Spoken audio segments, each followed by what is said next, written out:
Halo semua, kali ini kita akan belajar bagaimana cara membuat 3D wajah dengan menggunakan Facegen, salah satu 3D modeler semi photogrammetry.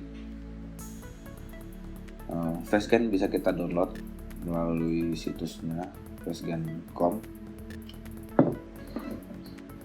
Di sini kita bisa lihat ada berbagai macam jenis Facegennya dan harganya juga cukup lumayan, beberapa juta kalau misalnya dirupiahkan.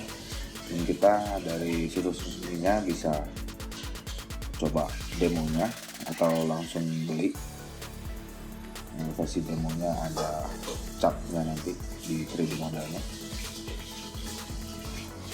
Kita bisa langsung aja, ini 3D yang sudah pernah kita bikin. Nah, sekarang kita coba mulai bikin yang baru. Pertama, kita harus sudah menyediakan beberapa image, yaitu tampak depan, samping kiri, dan samping kanan. Kita load image itu ke dalam software yang sudah kita buka. Kita pilih tampak depan yang terbaik, yang paling jelas, dan usahakan konsisten dengan tampak sampingnya, mimik dari wajah tersebut, sehingga nanti akan menghasilkan 3D yang pas. Setelah kita pilih, kemudian kita tentukan titik-titiknya sesuai dengan contoh yang sudah ada di sebelah kanan atas. Image bisa kita perbesar, yaitu dimulai dari pupil sebelah kiri dan sebelah kanan, kemudian bagian hidung yang kiri dan kanan, bibir sebelah kiri dan kanan, kemudian dagu bagian ujungnya, lalu bagian pipi di sebelah bibir, kemudian tulang pipi bagian atas kiri dan kanan.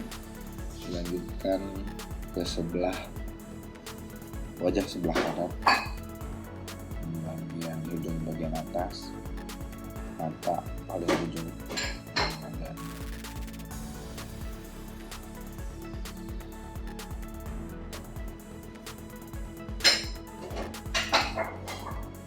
titik-titik seperti yang dicontohkan di bagian kanan atas. Kemudian sama untuk sebelah kirinya, hidung bagian atas, mata, hidung bagian tengah, ujung hidung, kemudian bagian bawah hidung, kemudian bagian atas bibir, bagian bawah bibir, bagian dagu ke tengah, terus bagian dagu bagian bawah. Tinggal kita proses. Ini hanya memakan waktu beberapa menit. Ini juga tergantung spek komputer kita. Jadi kira-kira cuma butuh proses begitu saja. Cuma ini bagian sisi-sisinya mappingnya masih belum terlalu bagus. Kemudian dari sini kita bisa ekspor, dan kita menggunakan DAS untuk memproses lebih lanjut 3D yang sudah dibuat oleh Facegen ini. Jadi mapping-mappingnya juga menggunakan DAS. Kemudian kita ekspor. Nanti mapping ini bisa kita gunakan, 3D dan mapping ini bisa kita gunakan di DAS yang juga gratis.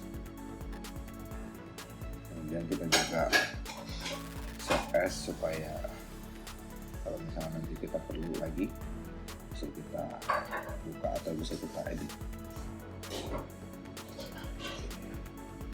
Kita buka folder baru supaya aman.